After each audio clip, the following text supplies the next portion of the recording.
Gallbladder stone কি ওষুধে সত্যিই গলে? আজ ষষ্ঠ পর্ব।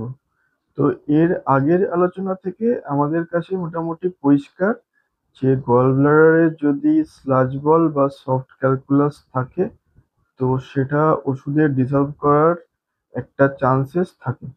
তো এরপর আপনি যখন আপনার সার্জনের কাছে গলব্লাডার স্টোন নিয়ে গেলেন, তো আপনার সার্জন আপনাকে অ্যাডভাইস দিলেন যে এটি অপারেট করিয়ে নিন, কিন্তু উনি স্টোন ডিসলভ করার কোনো পরামর্শ দিলেন না।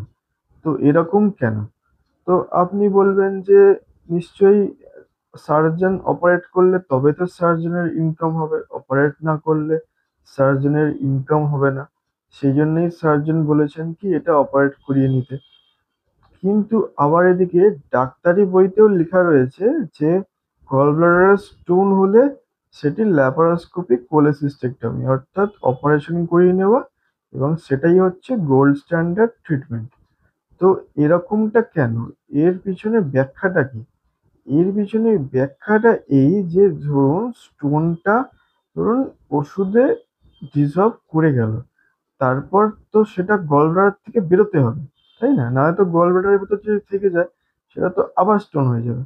তো বেরোনোর রাস্তাটা কিরকম সেটা যদি আমরা একটু দেখি, গলব্লাডার থেকে বেরিয়ে সেটা প্রথমে যায় পিত্তনালীতে, তারপর একটা জায়গায় গিয়ে প্যানক্রিয়াসের নালীর সাথে মেশে, তারপর সেটা যায় খাদ্যনালীতে। এইবার ধরুন পিত্তথলি থেকে সেটা বেরিয়ে গেল, কিন্তু কোনো কারণে পিত্তনালীতে গিয়ে সেটা আটকে গেল। সেক্ষেত্রে কি হতে পারে? প্রথমেই যেটা হবে, জন্ডিস হবে।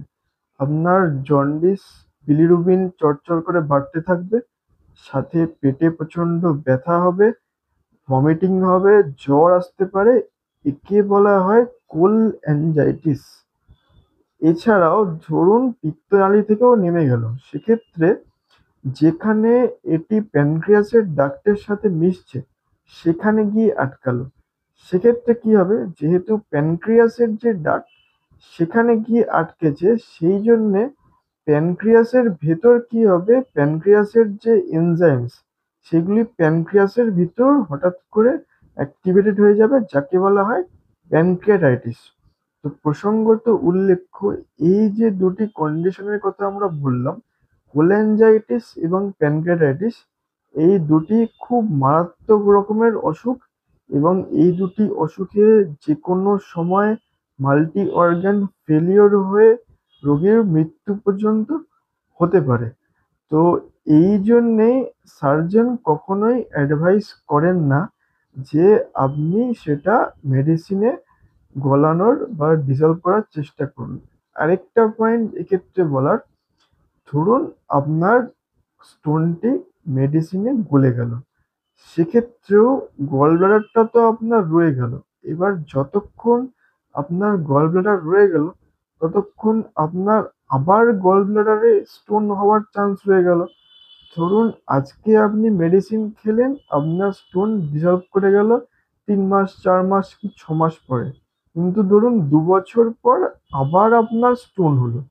তো সেক্ষেত্রে তো জিনিসটা একটা রেকারিং ইভেন্ট হয়ে দাঁড়াবে, এবং যত বেশি সময় স্টোন থাকবে, স্টোনের যে কমপ্লিকেশনস অর্থাৎ জটিলতা সেগুলি হওয়ারও চান্স বাড়বে।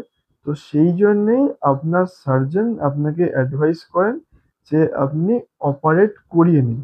আর এখন তো ল্যাপারোস্কোপিক কোলেসিস্টেকটমি অর্থাৎ গলব্লাডার স্টোনের মাইক্রো সার্জারি একটা রুটিন প্রসিডিওর হয়ে দাঁড়িয়েছে। সেই জন্যেই সার্জনরা এখন অ্যাডভাইস করেন গলব্লাডার স্টোন হলে এটি অপারেট করিয়ে নেওয়ার জন্য।